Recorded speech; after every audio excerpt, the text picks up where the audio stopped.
ಮಂಡ್ಯ ದರ್ಶನ ಸುದ್ದಿಗೆ ಸ್ವಾಗತ. ಮಂಡ್ಯ ವಿಶ್ವೇಶ್ವರಯ್ಯ ಪುತ್ಥಳಿ ಹತ್ತಿರ ಭಾರತೀಯ ಜನತಾ ಪಾರ್ಟಿ ವತಿಯಿಂದ ಸಚಿವ ಬಿ ನಾಗೇಂದ್ರ ರಾಜೀನಾಮೆಗೆ ಆಗ್ರಹಿಸಿ 4ನೇ ದಿನದ ಪ್ರತಿಭಟನೆ ಮಾಡಲಾಯಿತು.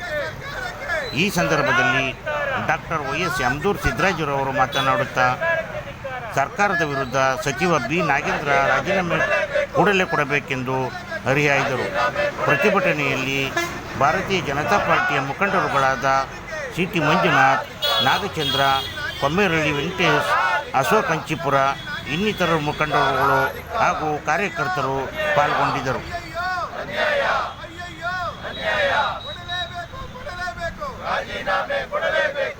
ಭಾರತೀಯ ಜನತಾ ಪಾರ್ಟಿ ಮಂಡ್ಯ ಜಿಲ್ಲೆ ವತಿಯಿಂದ ಈ ದಿನ ವಾಲ್ಮೀಕಿ ನಿಗಮದ ಲೂಟಿಯ ರೂವಾರಿ ಆಗಿರ್ತಕ್ಕಂಥ ಸಚಿವ ನಾಗೇಂದ್ರ ಅವರ ರಾಜೀನಾಮೆಯನ್ನು ಕೊಡಬೇಕು ಅಂತೇಳಿ ಇವತ್ತು ನಾವು ಮಳವಳ್ಳಿ ಮತ್ತು ಮದ್ದೂರು ಮಂಡಲದ ವತಿಯಿಂದ ಒಂದು ಬೃಹತ್ ಪ್ರತಿಭಟನೆಯನ್ನು ಇಲ್ಲಿ ಹಮ್ಮಿಕೊಂಡಿದ್ದೀವಿ. ಈ ಕಾರ್ಯಕ್ರಮ ಇದು 4ನೇ ದಿನಕ್ಕೆ ಕಾಲಿಟ್ಟಿದೆ. ಇವತ್ತು ಮೊದಲನೇ ದಿನ ಮಂಡ್ಯ ಜಿಲ್ಲೆಯಾದ್ಯಂತ ಅದ್ಭುತವಾದ ಪ್ರತಿಭಟನೆ ನಡೆದಿದೆ. ಅದೇ ರೀತಿಯಾಗಿ ಶ್ರೀರಂಗಪಟ್ಟಣ ಮತ್ತು ಪಾಂಡುಪುರ ಮಂಡಲದ ವತಿಯಿಂದಲೂ ಕೂಡ ಆಗಿದೆ. ಇವತ್ತು ಮಳವಳ್ಳಿ ಮತ್ತು ಮಂಡಲದ ವತಿಯಿಂದ ಈ ಕಾರ್ಯಕ್ರಮ ನಡೀತಾ ಇದೆ. ಇವತ್ತು ಏನು ಕಾಂಗ್ರೆಸ್ ಸರ್ಕಾರ ಮಾನ್ಯ ಸಚಿವರಾಗಿರ್ತಕ್ಕಂಥ ಪಿ ನಾಗೇಂದ್ರ ಅವರವರಿಗೆ ಸಚಿವ ಸ್ಥಾನವನ್ನು ನೀಡಲಾಗಿದೆ. ಇವರು ಯಾಕೆ ಸಚಿವ ಸ್ಥಾನ ಕೊಟ್ಟರು ಅಂತೇಳಿ ಗೊತ್ತಾಗ್ತಾ ಇಲ್ಲ. ಆದರೂ ಕೂಡ ಕೆಲವು ಮಾಹಿತಿಗಳ ಪ್ರಕಾರ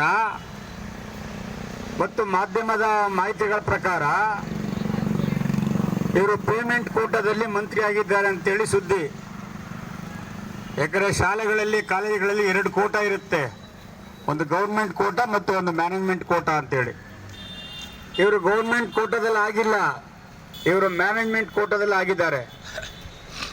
ಮತ್ತು ಈ ಹಣವನ್ನು ಲೂಟಿ ಮಾಡಿ ಅವರು ಕಳೆದ ಸಾಲಿನಲ್ಲಿ ನಡೆದಂಥ ಲೋಕಸಭಾ ಚುನಾವಣೆಗೆ ಮತ್ತು ವಿಧಾನಸಭಾ ಚುನಾವಣೆಗೆ ಈ ಹಣವನ್ನು ಖರ್ಚು ಮಾಡಿರ್ತಕ್ಕಂಥದ್ದು ತಮಗೆಲ್ಲರೂ ಕೂಡ ಗೊತ್ತಿರತಕ್ಕಂಥ ವಿಚಾರ. ಯಾಕಂದ್ರೆ ಏನು ಈ ಒಂದು 187 ಕೋಟಿ ಹಗರಣ ಇದೆ. ಈ 187 ಕೋಟಿ ಹಗರಣದಲ್ಲಿ ಹಿಂದೆ ಮುಖ್ಯಮಂತ್ರಿಗಳಾಗಿದ್ದಂಥ ಸಿದ್ದರಾಮಯ್ಯನವರು ವಿಧಾನ ಮಂಡಲದಲ್ಲೇ ಒಪ್ಕೊಂಡಿದ್ದಾರೆ 89 ಕೋಟಿ ದುರುಪಯೋಗ ಆಗಿದೆ ಅಂತೇಳಿ. ಅಂದರೆ 89 ಕೋಟಿ ದುರುಪಯೋಗ ಆಗಿದ ಮೇಲೆ ಅದಿನ್ನೂ ಕೂಡ ಕೇಸ್ ನಡೀತಾ ಇದೆ. 3 ಸಂಸ್ಥೆಗಳು ಕೇಸನ್ನು ದಾಖಲೆ ಮಾಡಿಕೊಂಡು ಅದನ್ನು ನಡೆಸ್ತಾ ಇದ್ದಾರೆ. ಒಂದು CID, ಒಂದು ED, ಮತ್ತೊಂದು CBI. ಈಗಾಗಲೇ ED ಅವರು ಇವ್ರನ್ನ ದಸ್ತಗಿರಿ ಮಾಡಿ ಬಂದಿಖಾನೆಯಲ್ಲೂ ಕೂಡ ಇಟ್ಟಿದ್ರು. ಆಮೇಲೆ ಇವರು ಹೈಕೋರ್ಟ್ಗೆ ಹೋಗಿ ಒಂದು ಏನೋ ಬಿಡುಗಡೆ ಮಾಡಿಸ್ಕೊಂಡು ಬಂದಿದ್ದಾರೆ. ಏನು ಇವರು ಸುಮಾರು 187 ಕೋಟಿ ಹಗರಣದಲ್ಲಿ ಏನು ಸಿಲುಕಿಕೊಂಡಿದ್ದಾರೆ, ಆ 187 ಕೋಟಿನ ಇವರು ಏನೋ ಬೆಂಗಳೂರಿನ MG ರೋಡ್ನಲ್ಲಿ ಇರ್ತಕ್ಕಂಥ ಯೂನಿಯನ್ ಬ್ಯಾಂಕ್ ಆಫ್ ಇಂಡಿಯಾದಿಂದ ಅದನ್ನು ಇವರು ಆಂಧ್ರ ಬ್ಯಾಂಕ್ನಲ್ಲಿ ಇರ್ತಕ್ಕಂಥ ಎಲ್ಲ ಪೆಟ್ರೋಲ್ ಬಂಕ್ಗಳಿಗೆ ವರ್ಗಾಯಿಸಿ ಮತ್ತು ಅಲ್ಲಿರ್ತಕ್ಕಂಥ ಕೆಲವು ಪ್ರಮುಖರಿಗೆ ವರ್ಗಾಯಿಸಿ ಮತ್ತು ಅಲ್ಲಿ ಅವರ ಸಂಬಂಧಿ ನಾಗರಾಜು ಕೆಂಟಕ್ಕಿ ಅಂತೇಳಿ ಅವ್ರ ಸಂಬಂಧಿ ಮತ್ತು ಇನ್ನೊಬ್ಬ ಸತ್ಯನಾರಾಯಣ ವರ್ಮಾ ಅಂತೇಳಿ ಅವ್ರ ಸ್ನೇಹಿತರು ಇವ್ರ ಹೆಸರಲ್ಲಿ ವರ್ಗಾವಣೆ ಮಾಡಿ ಆ ಹಣವನ್ನು ದುರುಪಯೋಗವನ್ನು ಮಾಡ್ಕೊಂಡಿದ್ದಾರೆ. ಮತ್ತೇನು ಬಳ್ಳಾರಿ ಲೋಕಸಭಾ ಕ್ಷೇತ್ರದಲ್ಲಿ ಅಂದಿನ ಅಭ್ಯರ್ಥಿಗಳಾಗಿರ್ತಕ್ಕಂಥ ತುಕಾರಾಮು ಅವರ ಸ್ನೇಹಿತರೆ, ಅವರ ಬಂಧುಗಳೇ, ಅವರು ಕೂಡ ಈ ಹಣವನ್ನು ವ್ಯಯ ಮಾಡಿ ಅವ್ರನ್ನ ಗೆಲ್ಲಿಸಿದ್ದಾರೆ. ಹಾಗಾಗಿ ಇವತ್ತು ಏನೋ ಇಡೀ ರಾಜ್ಯಾದ್ಯಂತ ಎಲ್ಲ ಜಿಲ್ಲೆಗಳಲ್ಲಿ ಮತ್ತು ತಾಲೂಕು ಕೇಂದ್ರಗಳಲ್ಲಿ ಈ ಒಂದು ಪ್ರತಿಭಟನೆ ತುಂಬ ಅದ್ಭುತವಾಗಿ ನಡೀತಾ ಇದೆ. ಈ ರಾಜ್ಯದಲ್ಲಿ ನಡೀತಿರ್ತಕ್ಕಂಥ ಭಾಜಪ ಕಾರ್ಯಕರ್ತರುಗಳು, ಭಾಜಪ ಮುಖಂಡರುಗಳು, ಭಾಜಪ ನಾಯಕರುಗಳು ಕೂಡ ಭಾಗಿಯಾಗಿ ಈ ಪ್ರತಿಭಟನೆಗಳಲ್ಲಿ ಅವರು ಮಾತನಾಡಿದ್ದಾರೆ. ಮತ್ತು ಏನು ಸೋಮವಾರದಿಂದ ಈ ಒಂದು ವಿಧಾನಮಂಡಲ ಮತ್ತು ವಿಧಾನ ಪರಿಷತ್ ಏನು ನಡೀತಾ ಇದೆ ಅಲ್ಲೂ ಕೂಡ ಪ್ರತಿಭಟನೆಯನ್ನು ಮಾಡ್ತಾ ಇದ್ದಾರೆ. ಮಾನ್ಯ ಆರ್ ಅಶೋಕ್ ಅವರ ನೇತೃತ್ವದಲ್ಲಿ, ಮಾನ್ಯ ಅಧ್ಯಕ್ಷ ಆಗಿರ್ತಕ್ಕಂಥ ವಿಜೇಂದ್ರ ಅವರ ನೇತೃತ್ವದಲ್ಲಿ ಮತ್ತು ವಿಧಾನ ಪರಿಷತ್ತಿನ ನಾಯಕರಾಗಿರ್ತಕ್ಕಂಥ ಛಲವಾದಿ ನಾರಾಯಣಸ್ವಾಮಿ ಅವರ ನೇತೃತ್ವದಲ್ಲೂ ಕೂಡ ವಿಧಾನ ಪರಿಷತ್ತು, ವಿಧಾನಸಭೆ ಹೊರಗಡೆ ಮತ್ತು ಒಳಗಡೆ ಎರಡರಲ್ಲೂ ಕೂಡ ಹೋರಾಟವನ್ನು ಮಾಡ್ತಾ ಇದ್ದಾರೆ. ಮತ್ತು ಒಂದಿನ ಅಹೋರಾತ್ರಿ ಧರಣಿಯನ್ನು ಕೂಡ ಮಾಡಿದ್ದಾರೆ. ಕಳೆದ ಬಾರಿ ನಾವು ಬಿಜೆಪಿಯವರು ಹೋರಾಟ ಮಾಡಿದ ಮೇಲೆ ಏನು ನಾಗೇಂದ್ರ ಅವರು ರಾಜೀನಾಮೆಯನ್ನು ಕೊಟ್ಟರು, ಅವ್ರನ್ನ ಪುನಃ ಅವರು ಮಂತ್ರಿ ಸ್ಥಾನಕ್ಕೆ ಅವರು ತಗೋಬಾರ್ದಾಗಿತ್ತು. ಇನ್ನೊಂದು ಬೆಳವಣಿಗೆ ಆಗಿದೆ.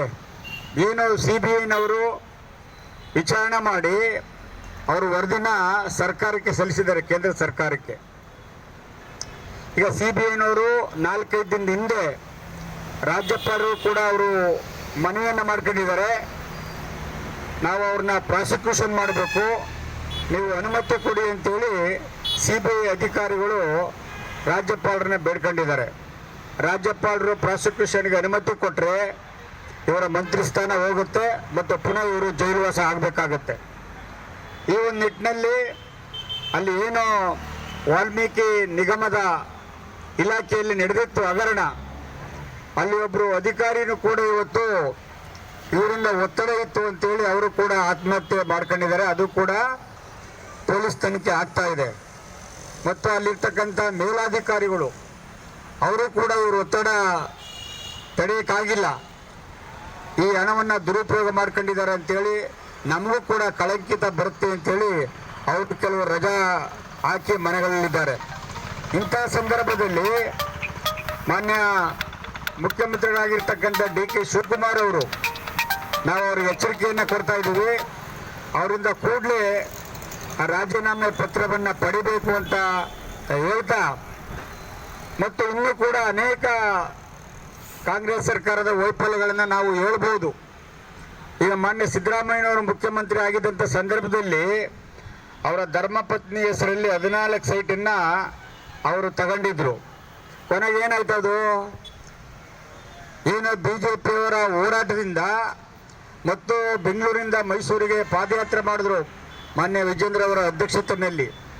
ಆರ್ ಅಶೋಕ್ ಅವರು, ಛಲವಾದಿ ನಾರಾಯಣಸ್ವಾಮಿ ಅನೇಕರು ಭಾಗವಹಿಸಿದ್ರು. ಅಲ್ಲಿ ಆ ಪ್ರತಿಭಟನೆ ಮಾಡಿದ ನಂತರ ಆ 14 ಸೈಟನ್ನು ವಾಪಸ್ ಕೊಟ್ಟರು.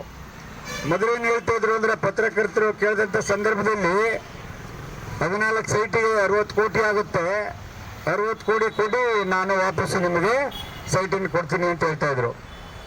ಪ್ರತಿಭಟನೆ ಹೆಚ್ಚಾದ ಮೇಲೆ, ಇಡೀ ರಾಜ್ಯಾದ್ಯಂತ ಪ್ರತಿಭಟನೆಗಳು ಆದಮೇಲೆ ಅವರು ಬೇಡ ಬಿಡಿ, ನಿಮ್ಮ 60 ಕೋಟಿನೂ ಬೇಡ, ಏನು ಬೇಡ ಅಂತೇಳಿ 14 ಸೈಟನ್ನು ವಾಪಸ್ ಕೊಟ್ಟಿದ್ದಾರೆ. ಮತ್ತು ಮೊನ್ನೆ ಇನ್ನೊಂದು ಬೆಳವಣಿಗೆ ಆಗಿದೆ. ಅವರ ಸುಪುತ್ರರಾಗಿರ್ತಕ್ಕಂಥ ಮಾನ್ಯ ಡಾಕ್ಟರ್ ಯತೀಂದ್ರ ಸಿದ್ದರಾಮಯ್ಯನವರು ಇದ್ದಕ್ಕಿದ್ದಂಗೆ ಏನು 50-50 ಅನುಪಾತದಲ್ಲಿ ಸೈಟ್ಗಳನ್ನು ಹಂಚಿದ್ರು. 1100 ಸೈಟ್ಗಳನ್ನು ಹಂಚಿದ್ದಂಥ ಸೈಟ್ಗಳನ್ನು ಅವರು ವಾಪಸ್ ಪಡೆದಿದ್ದಾರೆ ದಿಢೀರ್ನೆ. ಯಾಕೆ ಪಡೆದಿದ್ದಾರೆ ಅಂತೇಳಿದ್ರೆ, ವಿಧಾನ ಪರಿಷತ್ತಿನಲ್ಲಿ ಮಾನ್ಯ ಆರ್ ರಘುಕೋಟೆಲ್ ಅವರು ಹೊಸದಾಗಿ ನೂತನವಾಗಿ ವಿಧಾನ ಪರಿಷತ್ ಸದಸ್ಯರು ಒಂದು ಪ್ರಶ್ನೆ ಹಾಕಿದ್ರು. ನೀನು ಏನಪ್ಪ, ನಮ್ಮ ಪ್ರಶ್ನೆಗಳಿಗೆ ನೀವು ವಿಧಾನ ಪರಿಷತ್ತಲ್ಲಿ ಉತ್ತರ ಕೊಡಬೇಕು. ಏನು 50-50 ಅನುಪಾತದಡಿ ಏನು ಸಾವಿರಾರು ಸೈಟ್ಗಳನ್ನು ನೀವು ಹಂಚಿದ್ದೀರಿ, ಅದು ಹೇಗೆ ಹಂಚಿದ್ರಿ? 2023 ಸೆಪ್ಟೆಂಬರ್ 14ರಿಂದ ಈಚೆಗೆ ಹಂಚಿರ್ತಕ್ಕಂಥ ಸೈಟ್ಗಳದು.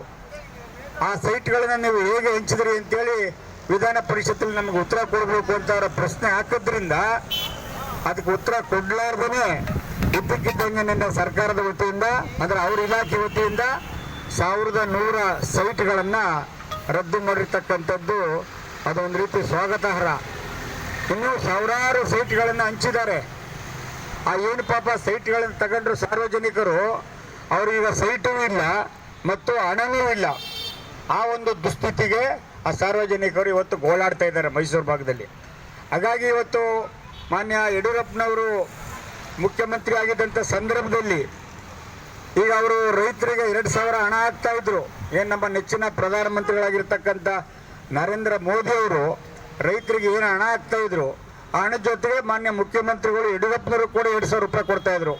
ಅಲ್ಲಿಗೆ 6 + 2 8,000 ಆಗ್ತಾ ಇತ್ತು. ಈಗ 2,000 ಕೂಡ ನಿಲ್ಲಿಸಿದ್ದಾರೆ.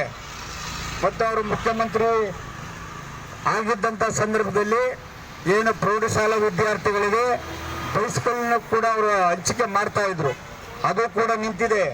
ಮತ್ತು ಮೊನ್ನೆ ಬಸವರಾಜ ಬೊಮ್ಮಾಯಿ ಅವರು ಮುಖ್ಯಮಂತ್ರಿ ಆಗಿದ್ದಂಥ ಸಂದರ್ಭದಲ್ಲಿ ಅವರು ರೈತರ ಮಕ್ಕಳಿಗೆ ವಿದ್ಯಾನಿಧಿ ಅಂತೇಳಿ ವಿದ್ಯಾರ್ಥಿ ವೇತನವನ್ನು ಕೂಡ ಕೊಡ್ತಾ ಇದ್ರು, ಅದು ಕೂಡ ನಿಂತಿದೆ ಇವತ್ತು. ಹಾಗಾಗಿ ಇವತ್ತು ಏನು BJP ಸರ್ಕಾರ ಇದ್ದಂಥ ಸಂದರ್ಭದಲ್ಲಿ ಅನೇಕ ಕಾರ್ಯಕ್ರಮಗಳನ್ನು ರೈತರಿಗೆ, ದಲಿತರಿಗೆ, ವಿದ್ಯಾರ್ಥಿಗಳಿಗೆ ತಂದಿದ್ರು, ಅದನ್ನೆಲ್ಲವನ್ನು ಕೂಡ ಇವತ್ತು ಸ್ಟಾಪ್ ಮಾಡಿದ್ದಾರೆ. ಹಾಗಾಗಿ ಇದೊಂದು ಜನವಿರೋಧಿ ಸರ್ಕಾರ, ದಲಿತ ವಿರೋಧಿ ಸರ್ಕಾರ. ಮತ್ತು ಇವತ್ತೇನೋ ಒಂದು ಹೊಸ ಏನೋ ಪ್ಲೇಟನ್ನು ಹಾಕ್ತಾ ಇದ್ದಾರೆ ಮಾನ್ಯ ನಾಗೇಂದ್ರ ಅವರು.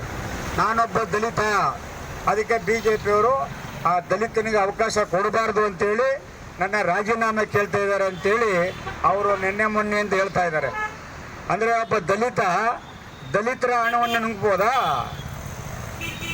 ಒಬ್ಬ ದಲಿತರ ಹಣವನ್ನು ನುಂಗ್ಬೋದು, ಅದು ಕೋಟ್ಯಾಂತರ ರೂಪಾಯಿ ಹಣವನ್ನು. ಅಲ್ಲಿ ದಲಿತರ ಹಣ ಲೆಕ್ಕಕ್ಕೆ ಬರಲ್ಲ ಇವರಿಗೆ. ನಾನೊಬ್ಬ ದಲಿತ, ನನ್ನನ್ನು BJP ಸರ್ಕಾರ ರಾಜೀನಾಮೆ ಕೊಡಿ ಅಂತ ಕೇಳ್ತಿದ್ದಾರೆ. ಯಾಕೆ ನಾನೊಬ್ಬ ದಲಿತ ಅಂತೇಳಿ. ಅಂದರೆ ಇವರು ದಲಿತರ ಹಣ ಯಾಕೆ ನುಂಗಿದ್ರು ಅದು ಲೆಕ್ಕಕ್ಕೆ ಬರಲ್ವಾ? 180 ಕೋಟಿ ಆ ದಲಿತರ ಹಣ ನುಂಗಿದಾರಲ್ಲ ವಾಲ್ಮೀಕಿ ನಿಗಮದ್ದು, ಅದು ಕೂಡ ಲೆಕ್ಕಕ್ಕೆ ಬರುತ್ತೆ, ಅದು ಕೂಡ ದಲಿತರದೇ. ಇವತ್ತೇನು ವಾಲ್ಮೀಕಿ ಸಮಾಜದವರಿಗೆ ಆ ಇಲಾಖೆ ವತಿಯಿಂದ ಏನೋ ಸಾಲ ಸೌಲಭ್ಯಗಳನ್ನು ಕೊಡಬೇಕು ಅಂತ ಆ ಹಣವನ್ನು ಇಟ್ಟಿದ್ರು, ಆ ಹಣವನ್ನೆಲ್ಲ ಇವತ್ತು ಲೂಟಿ ಮಾಡಿದ್ದಾರೆ. ಡೆಲ್ಲಿ ಕಳಿಸ್ಬೇಕಾಗ್ತಿತ್ತು ಮತ್ತು ಚುನಾವಣೆಯಲ್ಲಿ ಬಳಸಬೇಕಾಗ್ತಿತ್ತು ಮತ್ತು MLA ಚುನಾವಣೆಯಲ್ಲಿ ಬಳಸಿ ಗೆಲ್ಲಬೇಕಾಗ್ತಿತ್ತು. ಹಾಗಾಗಿ ಹಣವನ್ನು ದುರುಪಯೋಗ ಪಡಿಸ್ಕೊಂಡಿದ್ದಾರೆ. ಈಗ ಅವ್ರ ಮೇಲೆ ತನಿಖೆ ಮಾಡಬೇಕು ತಾನೆ, ಅವ್ರ ಹತ್ರ ರಾಜೀನಾಮೆ ಕೇಳಬೇಕು ತಾನೆ, ಅವರೊಬ್ಬರು ಭ್ರಷ್ಟ ಸಚಿವರು ತಾನೆ. ಹಾಗಾಗಿ ಇವತ್ತು ನಾವು ಮಳವಳ್ಳಿ ಮತ್ತು ಮಂಡಲದ ವತಿಯಿಂದ ಈ ಒಂದು ಕಾರ್ಯಕ್ರಮವನ್ನು ಅಚ್ಚುಕಟ್ಟಾಗಿ ಏರ್ಪಾಡು ಮಾಡಿದ್ದೀವಿ. ನಮ್ಮ ಪ್ರತಿಭಟನೆ ಇದೇನು ನಿಲ್ಲಲ್ಲ, ಇದು ಪ್ರತಿಭಟನೆ, ಇದು ಪ್ರಾರಂಭ ಆಗಿದೆ. ಅವರು ರಾಜೀನಾಮೆ ಕೊಡೋ ತನಕ ನಮ್ಮ ಪ್ರತಿಭಟನೆ ದಿನಾಲೂ ಕೂಡ ನಡೀತಾ ಇರ್ತದೆ. ಮತ್ತು ಬೇರೆ ಬೇರೆ ಸಂಘ ಸಂಸ್ಥೆಗಳವರು ಕೂಡ ಅವರು ಪ್ರತಿಭಟನೆಯನ್ನು ಮಾಡ್ತಾ ಇದ್ದಾರೆ. ಬೇರೆ ಬೇರೆ ಕನ್ನಡ ಸಂಘಟನೆಗಳು ಮಾಡ್ತೇವೆ, ದಲಿತ ಸಂಘರ್ಷ ಸಮಿತಿಯವರು ಅವರು ಕೂಡ ಮಾಡ್ತಾ ಇದ್ದಾರೆ ಹೋರಾಟವನ್ನು. ಯಾಕೆಂದರೆ ಅವರು ದಲಿತರ ಹಣವನ್ನು ನುಂಗಿ ನೀರು ಕುಡಿದಿದ್ದಾರೆ ಅಂತ ಹೇಳಿ. ಅದಕ್ಕೆ ಇವತ್ತು ಏನು ನಾವು ಈ ಒಂದು ಪ್ರತಿಭಟನೆಯಲ್ಲಿ ಏನು ಭಾಗಿಯಾಗಿದ್ದೀವಿ, ಎಲ್ಲ ನಮ್ಮ ಮುಖಂಡರುಗಳು, ಎಲ್ಲ ನಮ್ಮ ಕಾರ್ಯಕರ್ತರುಗಳು ಇವತ್ತು ಮಳವಳ್ಳಿ ಮತ್ತು ಮಂಡಲ ಮತ್ತು ಮಂಡ್ಯದಿಂದ ನಮ್ಮ ಏನು ಮಾಧ್ಯಮದ ಗೆಳೆಯ CT ಮಂಜುನಾಥ್ ಅವರ ಇವತ್ತು ನೇತೃತ್ವದಲ್ಲಿ ಈ ಕಾರ್ಯಕ್ರಮ ನಡೀತಾ ಇದೆ. ಹಾಗಾಗಿ ಈ ಒಂದು ಕಾರ್ಯಕ್ರಮದಲ್ಲಿ ಭಾಗಿಯಾಗಿರ್ತಕ್ಕಂಥ ಎಲ್ಲ ಮುಖಂಡರುಗಳಿಗೆ ಮತ್ತು ಕಾರ್ಯಕರ್ತರುಗಳಿಗೆ ನಾನು ವಂದಿಸಿ ಇವತ್ತು ಏನೇ ಆಗಲಿ ನಾಗೇಂದ್ರ ಅವರು ಕೂಡಲೇ ರಾಜೀನಾಮೆ ಕೊಡಬೇಕು. ಆ ರಾಜೀನಾಮೆ ಕೊಟ್ಟಿಲ್ಲ ಅಂದರೆ ಮಾನ್ಯ ಮುಖ್ಯಮಂತ್ರಿಗಳಾಗಿರ್ತಕ್ಕಂಥ DK ಶಿವಕುಮಾರ್ ಅವರು ಅವ್ರನ್ನ ವಜಾ ಮಾಡಬೇಕು ಅಂತ ಹೇಳಿ ಈ ಒಂದು ಕಾರ್ಯಕ್ರಮದಲ್ಲಿ ಮಾತನಾಡೋಕ್ಕೆ ಅವಕಾಶ ಕೊಟ್ಟಂತ ನಿಮ್ಮೆಲ್ಲರೂ ಕೂಡ ವಂದಿಸಿ ನನ್ನ ಮಾತನ್ನು ಮುಗಿಸ್ತೀನಿ. ನಮಸ್ಕಾರ. ಬಂಧುಗಳೇ, ವಾಲ್ಮೀಕಿ ಹಗರಣದ ರೂವಾರಿ ಭ್ರಷ್ಟ ಮಂತ್ರಿ ನಾಗೇಂದ್ರರವರ ರಾಜೀನಾಮೆಗೆ ಒತ್ತಾಯಿಸಿ ಅಹೋರಾತ್ರಿ ಧರಣಿಯನ್ನು ಮಾಡ್ತಾಯಿದ್ದೀವಿ. ಅದು 4ನೇ ದಿನಕ್ಕೆ ಕಾಲಿಟ್ಟಿದೆ. ನಮ್ಮ ಭಾರತೀಯ ಜನತಾ ಪಕ್ಷ ಸದನದ ಒಳಗೆ ಹಾಗೂ ಹೊರಗೆ ರಾಜ್ಯಾದ್ಯಂತ ಎಲ್ಲ ಜಿಲ್ಲಾ ಕೇಂದ್ರಗಳಲ್ಲಿ ಈ ಅಹೋರಾತ್ರ ಧರಣಿಯನ್ನು ನಡೆಸ್ತಾ ಇದ್ದೀವಿ. 4ನೇ ದಿನಕ್ಕೆ ಕಾಲಿಟ್ಟಿದೆ.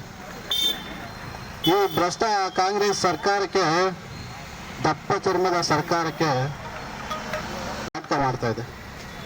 ಅದು ಯಾಕೆ ಅಂದರೆ ಏನು ವಾಲ್ಮೀಕಿ ನಿಗಮದಲ್ಲಿ 187 ಕೋಟಿ ಹಗರಣ ಆಗಿದೆ. ಈ ಹಗರಣ ನೆಪ ಮಾತ್ರಕ್ಕೆ ನಾಗೇಂದ್ರ ಆರೋಪಿ ಆದರೆ ಅದ್ರ ಹಿಂದೆ ಇರೋರು ಮಾಜಿ ಮುಖ್ಯಮಂತ್ರಿ ಸಿದ್ದರಾಮಯ್ಯ ಹಾಗೂ ಹಾಲಿ ಮುಖ್ಯಮಂತ್ರಿ DK ಶಿವಕುಮಾರ್. 187 ಕೋಟಿಯಲ್ಲಿ ಮಾಜಿ ಮುಖ್ಯಮಂತ್ರಿಗಳ ನಿಮ್ಮ ಪಾಲಿಷ್ಟು, ಹಾಲಿ ಮುಖ್ಯಮಂತ್ರಿಗಳ ನೀವೆಷ್ಟು ಕಪ್ಪ ಕಾಣಿಕೆ ಪಡೆದಿದ್ದೀರಿ? ಕಾಂಗ್ರೆಸ್ ಪಕ್ಷದ ಹೈಕಮಾಂಡ್ ರಾಹುಲ್ ಗಾಂಧಿ ಅವರ ನೀವೆಷ್ಟು ಪಡೆದಿದ್ದೀರಾ? ನೀವು ಕಪ್ಪ ಕಾಣಿಕೆ ಪಡೆದಿಲ್ಲ ಅಂತಲೇ ಆದರೆ ನೀವು ಯಾಕೆ ನಾಗೇಂದ್ರ ಅವರ ರಾಜೀನಾಮೆ ಪಡೀತಾ ಇಲ್ಲ? ಈ ಹಿಂದೆ ವಾಲ್ಮೀಕಿ ಸಮುದಾಯದ ಹಿರಿಯ ನಾಯಕರಾದಂಥ KN ರಾಜಣ್ಣವರು ನಿಮ್ಮ ಪಕ್ಷದ ಭ್ರಷ್ಟಾಚಾರದ ವಿರುದ್ಧ ಒಂದೇ ಒಂದು ಹೇಳಿಕೆ ಕೊಟ್ಟಾಗ ಆ ಕ್ಷಣದಲ್ಲಿ ರಾಜೀನಾಮೆ ತಗೊಂಡ್ರಲ್ಲ. ಈ ಭ್ರಷ್ಟ ಮಂತ್ರಿ ನಾಗೇಂದ್ರ ಇಷ್ಟೆಲ್ಲ ಭ್ರಷ್ಟಾಚಾರ ಮಾಡಿ 187 ಕೋಟಿಯನ್ನು ವಾಲ್ಮೀಕಿ ಸಮುದಾಯದ ಬಡವರ ಕಲ್ಯಾಣಕ್ಕಾಗಿ, ಬಡ ರೈತರ ಕಲ್ಯಾಣಕ್ಕಾಗಿ ಇಟ್ಟಿರುವ ಹಣವನ್ನು ಲೂಟಿ ಮಾಡಿ ಜೈಲಿಗೆ ಹೋಗಿ ಬಂದು ಜಾಮೀನಿನ ಮೇಲೆ ಹೊರಗಿರುವ ಆರೋಪಿಯನ್ನು ನೀವು ಮತ್ತೆ ಮಂತ್ರಿ ಮಾಡ್ತೀರಾ ಅಂದರೆ ಯಾವ ಕಾರಣ ಇಟ್ಕೊಂಡು ಮಂತ್ರಿ ಮಾಡಿದ್ದೀರಾ? ಮತ್ತೊಮ್ಮೆ ಇದೇ ರೀತಿ ಭ್ರಷ್ಟಾಚಾರ ಮಾಡಿ ನಿಮಗೆ ಮತ್ತು ನಿಮ್ಮ ಹೈಕಮಾಂಡ್ಗೆ ಕಪ್ಪ ಕಾಣಿಕೆ ಕೊಡಲಿ ಅಂತ ಮಾಡಿದ್ದೀರಾ? ಅದನ್ನು ಜನದ ಮುಂದೆ ಒಪ್ಕೊಳ್ಳಿ. ನೀವು 187 ಕೋಟಿಯಲ್ಲಿ ನಮಗೆ ಇಷ್ಟು ಕಪ್ಪ ಕಾಣಿಕೆ ಬಂದಿದೆ, ಹಂಗಾಗಿ ನಾವು ನಾಗೇಂದ್ರ ಅವ್ರ ಹತ್ರ ರಾಜೀನಾಮೆ ತಗೊಳಕ್ಕಾಗಲ್ಲ ಅಂತ ಜನದ ಮುಂದೆ ಒಪ್ಕೊಬಿಡಿ. ನೀವು ಯಾರನ್ನ ರಕ್ಷಿಸಕ್ಕೆ ಹೊರಟಿದ್ದೀರಾ ಅವ್ರು ರಾಜೀನಾಮೆ ಪಡೆಯೋವರೆಗೂ ನಮ್ಮ ಭಾರತೀಯ ಜನತಾ ಪಕ್ಷ ಧರಣಿಯನ್ನು ನಿಲ್ಲಿಸೋ ಮಾತೇ ಇಲ್ಲ. ಈಗ ಹೊಸದಾಗಿ ಒಂದು ಹೇಳಿಕೆಯನ್ನು ಕೊಡಿಸ್ತಾ ಇದ್ದೀರಾ. ದಲಿತ ಮಂತ್ರಿಯನ್ನು ವಿರೋಧ ಮಾಡ್ತಾ ಇದೆ ಭಾರತೀಯ ಜನತಾ ಪಕ್ಷ. ಇದೇ ದಲಿತ ಮಂತ್ರಿಗೆ ದಲಿತ ಸಮುದಾಯದ ಬಡವರ ಅಭಿವೃದ್ಧಿಗೆ ಇಟ್ಟಿರುವಂಥ ಹಣವನ್ನು ನುಂಗುವಾಗ ನೆನಪಾಗಲಿಲ್ವ ನಿಮಗೆ ನಾನು ದಲಿತ ಅಂತ? ಬಡ ರೈತರಿಗೆ ಕಲ್ಯಾಣಕ್ಕಾಗಿ ಇಟ್ಟಿರುವ ಹಣವನ್ನು ನುಂಗುವಾಗ ನಿಮಗೆ ಗೊತ್ತಾಗ್ಲಿಲ್ವಾ ನಾನು ದಲಿತ ಅಂತ? ದಲಿತರ ಹಣವನ್ನು ನುಂಗುವಾಗ ಗೊತ್ತಾಗದೇ ಇರುವ ದಲಿತ ನಿಮ್ಮ ಮಂತ್ರಿ ಬುಡಕ್ಕೆ ಕೊಟ್ಟು ಬಂದಾಗ ನೀನು ಗೊತ್ತಾಗುತ್ತೆ ನಾನು ದಲಿತ ಅಂತ. ನೀನು ನಿಜವಾದ ದಲಿತನೇ ಆಗಿದ್ದರೆ, ನಿಮಗೆ ಆತ್ಮಸಾಕ್ಷಿ ಇದ್ದರೆ, ನಿನಗೆ ಮಾನ ಮರ್ಯಾದೆ ಇದ್ದರೆ ಈ ಕೂಡಲೇ ರಾಜೀನಾಮೆ ಕೊಡು. ರಾಜೀನಾಮೆಯನ್ನು ಕೊಟ್ಟು ಆ 187 ಕೋಟಿ ನೀವು ಯಾರ್ಯಾರು ಕೊಟ್ಟಿರಿ ಕಪ್ಪ ಕಾಣಿಕೆ ಅದನ್ನು ಬಹಿರಂಗ ಮಾಡು. ಆಗ ನಿನ್ನನ್ನು ನಾವು ನಿಜವಾದ ದಲಿತ ಅಂತ ಒಪ್ಕೋತೀವಿ. ನಿನ್ನ ಪರವಾಗಿ ನಿಲ್ತೀವಿ. ಬೇಕಾದರೆ ನೀನು ದಲಿತರಿಗೆ ಸೇರಬೇಕಾದ ಹಣವನ್ನು ನಿನಗೆ ನಾನು ದಲಿತ ನನಗೆ ಅನ್ಯಾಯ ಆಗ್ತಿದೆ ಅಂದರೆ ಈ ರಾಜ್ಯದಲ್ಲಿ ಯಾರೇನು ದೊಡ್ಡೇನಲ್ಲ ನಾನು ಮಾತು ನಂಬೋದಕ್ಕೆ. ಈ ಭ್ರಷ್ಟ ಕಾಂಗ್ರೆಸ್ ಸರ್ಕಾರ ಮಂತ್ರಿಯ ರಾಜೀನಾಮೆಯನ್ನು ಪಡೆಯೋದಕ್ಕೆ ಶಕ್ತಿ ಇಲ್ಲ ಅಂತಂದ್ರೆ ಏನಂತ? ಹಾಗಾದ್ರೆ ನಾಗೇಂದ್ರ ಅವರ ರಾಜೀನಾಮೆ ತಗೊಂಡ್ಬಿಟ್ರೆ ಏನಾಗ್ಬಿಡ್ತೀವಿ ಅಂತ ಭಯ ನಿಮಗೆ? ನೀವು ಪಡೆದಿರುವಂಥ ಕಪ್ಪ ಕಾಣಿಕೆಯ ಎಲ್ಲ ಮಾಹಿತಿ ಹೊರಬರ್ತದೆ ಅಂತ ಏನಾದ್ರು ಭಯ ಇದೆಯಾ ನಮ್ಗೆ? ಅದನ್ನ ನಾವು ರಾಜ್ಯದ ಜನತೆ ಮುಂದೆ ಒಪ್ಕೊಳ್ಳಿ. ನಾವು 187 ಕೋಟಿಯಲ್ಲಿ ನಾವು ನಮ್ಮ ಹೈಕಮಾಂಡ್ ಎಲ್ಲರೂ ಪಾಲುದಾರರು, ಹಾಗಾಗಿ ನಾವು ರಾಜೀನಾಮೆ ತಗೊಳಕ್ಕಾಗಲ್ಲ ಅಂತ ಒಪ್ಕೊಳ್ಳಿ. ಅವಾಗ ಅದನ್ನು ಜನಕ್ಕೆ ನಿಮ್ಮ ನಿಜ ಬಣ್ಣ ಅರ್ಥ ಆಗುತ್ತೆ. ನೀವು ಎಲ್ಲಿಯವರೆಗೆ ನಾಗೇಂದ್ರ ಅವರ ರಾಜೀನಾಮೆ ಪಡೆಯೋದಿಲ್ಲ ಅಲ್ಲಿವರೆಗೂ ನಮ್ಮ ಈ ಧರಣಿಯನ್ನು ನಿಲ್ಲಿಸೋ ಮಾತೇ ಇಲ್ಲ. ನಮ್ಮಲ್ಲಿ ಹೇಗಿದೆ ಅಂದರೆ ಮಂತ್ರಿ ಪಟ್ಟ ಪಡೆಯಬೇಕು ಅಂದರೆ ಅವನು ಭ್ರಷ್ಟಾಚಾರದಲ್ಲಿ ಅನುಭವ ಹೊಂದಿರಬೇಕು. ಭ್ರಷ್ಟಾಚಾರ ಮಾಡಿ ನಿಮಗೆ ಕಪ್ಪ ಕಾಣಿಕೆ ಕೊಟ್ಟವರಿಗೆ ಮಾತ್ರ ನಾವು ಮಂತ್ರಿ ಪಟ್ಟ ಕೊಡ್ತೀವಿ ಅನ್ನೋ ರೀತಿ ನೀವು ಭ್ರಷ್ಟಾಚಾರ ಮಾಡಿರೋರಿಗೆ ಮಾತ್ರ ಮಂತ್ರಿ ಪಟ್ಟವನ್ನು ಮೀಸಲಿಟ್ಟಿದ್ದೀರಲ್ಲ. ನಿಮ್ಮ ಅಜೆಂಡಾ ಏನು? ಅಭಿವೃದ್ಧಿಯೇ ಅಥವಾ ಭ್ರಷ್ಟಾಚಾರವೇ? ಇದನ್ನು ರಾಜ್ಯದ ಜನರ ಮುಂದೆ ನೀವು ಇರಬೇಕು. ನಿಮ್ಮದು ಬರೀ ಭ್ರಷ್ಟಾಚಾರವೇ ನಿಮ್ಮ ಅಜೆಂಡಾ ಆಯಿತು ಹೇಳ್ಬಿಡಿ. ನಾವು ಅಧಿಕಾರಕ್ಕೆ ಬಂದಿರೋದೇ ಭ್ರಷ್ಟಾಚಾರ ಮಾಡೋಕ್ಕೋಸ್ಕರ, ಅಭಿವೃದ್ಧಿಗೋಸ್ಕರ ಬಂದಿಲ್ಲ. ದೀನ ದಲಿತರ ಹೆಸರು, ದಲಿತರ ಹೆಸರು, ಐದು ಹೆಸರು ಮತಪೆರುವ ನೀವು ಅದೇ ಸಮಾಜಕ್ಕೆ ಮೋಸ ಮಾಡ್ತಾ ಇದ್ದೀರಿ ಅಂತಂದ್ರೆ ನಮ್ಗೆ ಯಾವ ನೈತಿಕತೆ ಇದೆ? ನಾಗೇಂದ್ರ ಅವರ ರಾಜೀನಾಮೆ ಪಡೆಯಬೇಕು, ಇಲ್ಲ ಅಂದ್ರೆ ಅವರ ಸಂಪುಟದಿಂದ ವಜಾ ಮಾಡಬೇಕು ಅಂತ ಆಗ್ರಹ ಮಾಡ್ತಾ ನನ್ನ ಮಾತಾಡೋಕ್ಕೆ ಅವಕಾಶ ಕೊಟ್ಟು ಎಲ್ಲರಿಗೂ ವಂದಿಸಿ ನನ್ನ ಮಾತು ಮುಗಿಸ್ತೀನಿ.